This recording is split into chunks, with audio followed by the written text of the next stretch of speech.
Hello, কেমন আছো সবাই? আজকে হচ্ছে ভাইফোঁটা। তো সকাল সকাল স্নান করেই ছাদে চলে এসেছি ফুল তোলার জন্য। আমাদের এই টবটায় সাদা বটকৃষ্ণ আর গোলাপি বটকৃষ্ণ একসাথে। আর এই বড় গাঁদা গাছটা দেখছো, এটা অন্য জায়গায় হয়েছিল, বাবা তুলে এনে এখানে বসিয়েছে। গাছটা এত বড় কিন্তু গাঁদা হয় ছোট ছোট, মানে ফুটকি গাঁদা। তবে মা এখানে সকাল সকাল অনেক শিউলি ফুল তুলে এনেছিল। আর যেহেতু ভাইফোঁটা, মা মামাকে ফোঁটা দেবে, তাই থালা আমি সমস্ত কিছু রেডি করে দিয়েছি। আর আমার ভাইফোঁটা বলতে হচ্ছে আমার গপু, কারণ আমার ভাই দাদা কেউ নেই বা ভাইফোঁটা দেওয়ার মতো কেউ নেই। আগে প্রত্যেক বছরেই ভাইফোঁটা রাখি পূর্ণিমার দিন মন খারাপ করে বসে থাকতাম, তবে এখন সে মন খারাপটা একটু কমেছে, কারণ আমার এখন সব কিছু গপুকেই ঘিরে। আমি গপুকেই ফোঁটা দিই আর গপুকেই রাখি পরাই। তো প্রথমে গপুকে দই আর চন্দ্র দিয়ে স্নান করে দিয়েছি, আর আজকে আমি ওকে সাদা জামাটা পরিয়ে দিয়েছি। এবার আমি গপুকে ভাইফোঁটা দেবো।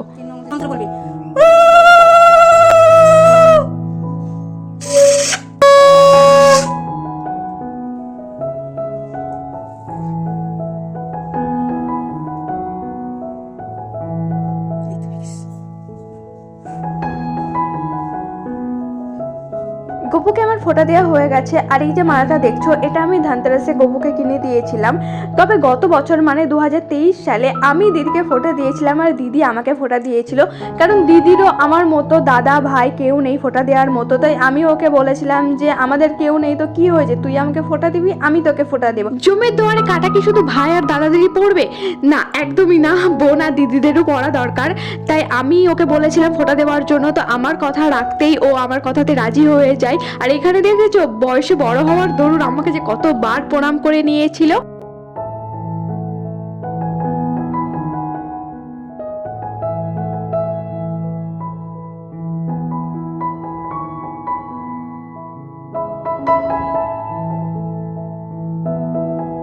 আর আজকে মা এখানে সমস্ত খাবার দাবার রেডি করে নিয়েছে, কারণ মা হচ্ছে আজকে মামাকে ফোঁটা দেবে।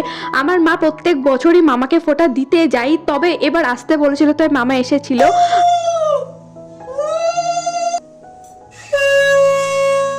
মা সকাল থেকে সব রান্না নিজের হাতে করেছে। আজকে করেছিল বাঁধাকপির তরকারি, বেগুন ভাজা, ভাত, পেঁপের চাটনি, আর করেছিল মটর দিয়ে ঘুগনি আর মাংস। তার সাথে করেছিল হচ্ছে পায়েস। লুচি করা হয়েছিল না, কারণ মামা লুচি খেতে চাইছিল না। এদিকে ফোঁটা দেওয়ার পরে মামি আর মামা বাড়ি চলে যায়। বিকালবেলায় আমি বন্ধুদের সাথে গিয়েছিলাম হচ্ছে ঠাকুর দেখতে আমাদের করিমপুরেই।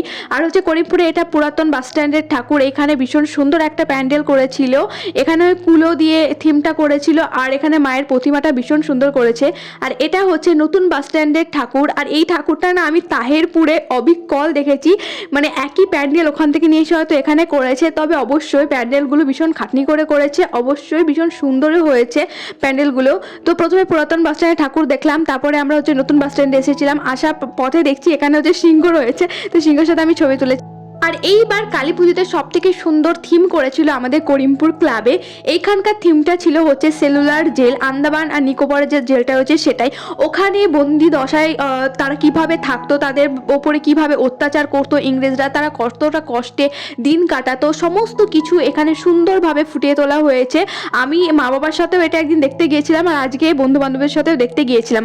আর এই যে ছোট ছোট কুঠুরিতে তারা কি করে দিনের পর দিন কাটাতো, আর এখানে তাদেরকে দিয়ে কাজ করে নেওয়া হতো, ঠিক মতো খাবার খাওয়ানো হতো না, সব সময় নজরদারিতে রাখা হতো, প্রচুর পরিমাণে অত্যাচার করা হতো, সমস্ত কিছু সুন্দরভাবে ফুটিয়ে তুলেছে। আর এখানে ক্ষুদিরামের ফাঁসির দৃশ্যটাকে তুলে ধরা হয়েছে। ক্ষুদিরামকে খুবই অল্প বয়সে ফাঁসি দেওয়া হয়েছিল, সেটা এখানে তুলে ধরা হয়েছে। তার সাথে তো আমাদের রয়েছে ভারত মাতা। তারপরে আমরা গিয়েছিলাম হচ্ছে আমাদের কলেজের কাছে ঠাকুর দেখতে। ওখানে আমরা ফুচকা খেতে গেছিলাম, কারণ এই কাকুর কাছে ফুচকা খেতে আমরা সকলে ভীষণ ভালোবাসি। ওখান থেকে ফুচকা খেয়ে আমরা গিয়েছিলাম ক্যাফে। এই ক্যাফেটা করিমপুরে নতুন খুলেছে, ক্যাফেটার নাম হচ্ছে ওয়ান বাইট। তো প্রথমে ওখানে গিয়েই তো আমি ক্যাট মারছিলাম, আসলে নতুন খুলেছে। তো ওখানে আমি অর্ডার করেছিলাম হচ্ছে 2টো স্ট্রবেরি শেক। আসলে নতুন কোনো ক্যাফে খুললে বা নতুন কোনো ক্যাফেতে গেলে আমরা সেরকম কিছু খাবার অর্ডার করি না, কেন জানি খাবার কেমন হবে, কিরকম কোয়ালিটি দিবে। তাই এখানে আমরা 2টো স্ট্রবেরি শেক অর্ডার করেছিলাম। ওখান থেকে আমরা চলে গেছিলাম হচ্ছে এই ঠাকুরটা দেখতে। এটা হচ্ছে আমাদের হসপিটালের পেছনে। এইখানকার থিমটা ছিল হচ্ছে দালান বাড়ি, আর এখানকার মার যে গয়নাগুলো ছিল আমার অসম্ভব সুন্দর লেগেছে। ওই ঠাকুরটা দেখে আমরা বাড়ি চলে আসি। এটা হচ্ছে জুংলাদাহের মন্দিরটা, এখানে অনেক মেলা বসে। তারপরে আর আমরা কোথাও যাইনি, রাত হয়ে গেছিল, বাড়ি চলে এসেছি। বাড়ি আসার পরে মা বললো আয় তোর একটা ভিডিও করে দিই। এটাই হচ্ছে সেই ভিডিওটা। তোমাদের সাথে দেখা হচ্ছে পরের ভিডিওতে, বাই।